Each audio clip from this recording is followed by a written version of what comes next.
This is the story of a girl named Ndali, a girl whose spirit was brighter than the sun, but whose fate was darker than the night. She was kind, obedient, respectful, yet she was punished for a sin she never committed. And to prove her innocence, she gave up the one thing she could never get back, her own life. In the heart of a lush valley, surrounded by towering palm trees and whispering forests, stood the village of Omaji. It was a land rich with tradition and harmony. Rivers ran like silver veins through its belly, and the birds sang songs that only the elders understood. Children played under the mango trees, women pounded yam with laughter, and men returned home from the farms with baskets full of blessings from the earth. Ndali was born into this peace. Her parents, Akoro and Ifeoma, were simple farmers. Their compound had only two mud huts, a small fire pit, and a single oil lamp. Yet, there was warmth there, a kind of peace that money could not buy. They had little, but they had each other. And most importantly, they had Ndali. Ndali was their miracle.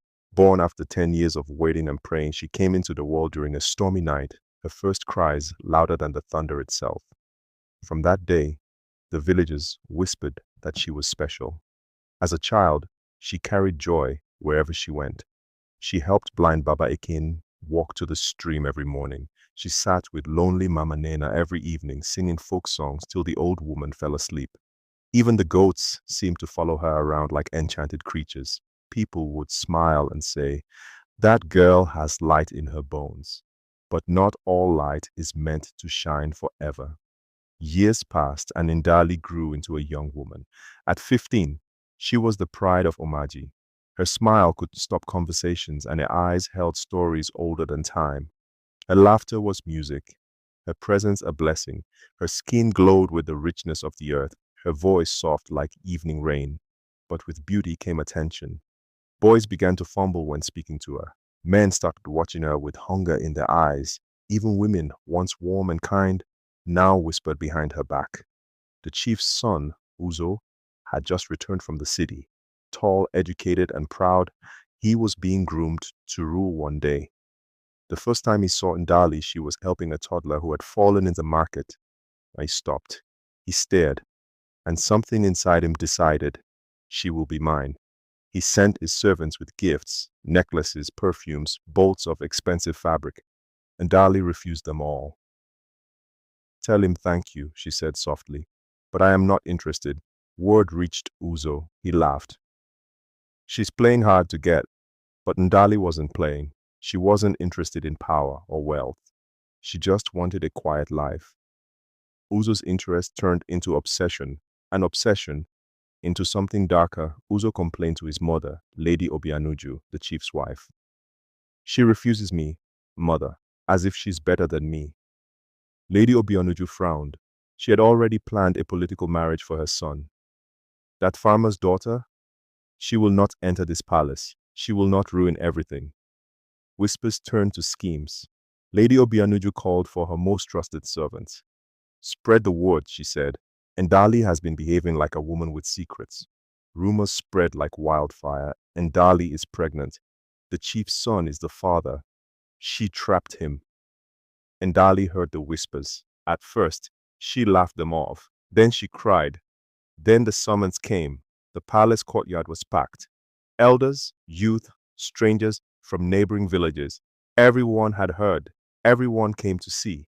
Ndali walked in, barefoot, wearing her mother's old wrapper. Her face was pale, but her eyes were steady. Her parents were already there, confused and trembling. Lady Obianuju stepped forward. "Ndali, are you pregnant with my son's child?" Ndali gasped. "No, I swear on the gods, I am not." She turned to Uzo. "Tell them, please, tell them." Uzo looked down, then up. His face was unreadable. "She came to me," he said. "I refused, but she would not stop." A silence fell, then noise, screams, gasps, whispers. Ndali stood frozen. Her world had collapsed. The next morning, villagers wouldn't look her in the eye. Children were pulled away from her. She wasn't allowed at the stream. Her father slapped her in anger. Her mother stopped eating. "Why, Ndali? Why would you do this to us?" She tried to explain.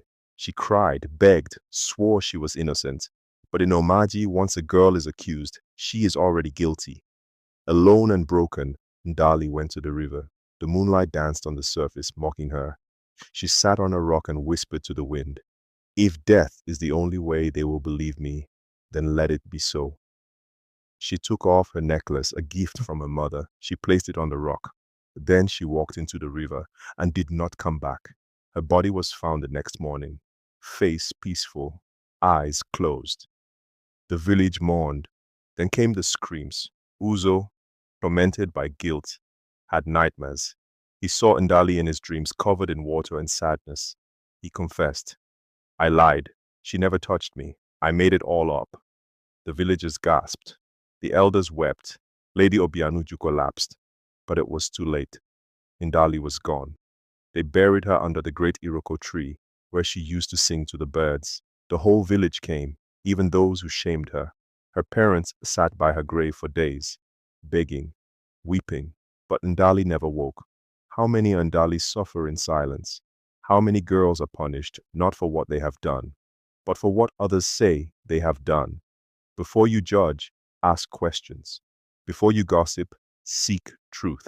Because sometimes a lie can kill, and sometimes the innocent prove themselves in the most painful way, by dying. If this story touched your heart, share it. Let Ndali's voice live on. Let her truth save others.